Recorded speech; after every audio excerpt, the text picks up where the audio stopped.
We've lived in the age of retro-inspired frames now for quite some time, and the question is what happens when we turn the page, and we've been trying to answer that here at l.a.Eyeworks, and I think we have some exciting proposals. There are two new silhouettes in the collection that are sort of the beginning of a new kind of dialogue for us. One is this shape, which is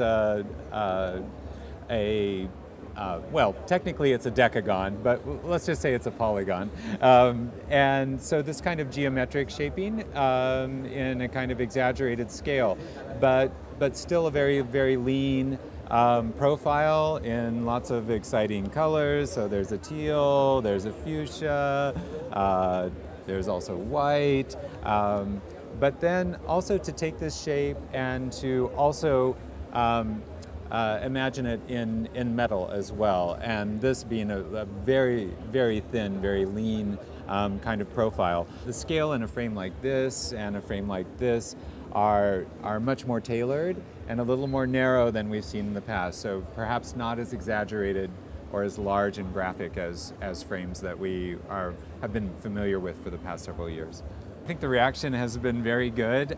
This frame has received a lot of attention and a lot of very positive reaction. People are curious about it. It's a shape that they haven't seen yet, and so when you introduce something like that, there's always a little bit of for our customers who follow l.a.Eyeworks and know what we do. This is an interesting new page. I think l.a.Eyeworks is always known as a standard bearer for color in the optical industry, and people look to our collections, I hope, for ideas about color, but also for original shaping and also experimentation with materials.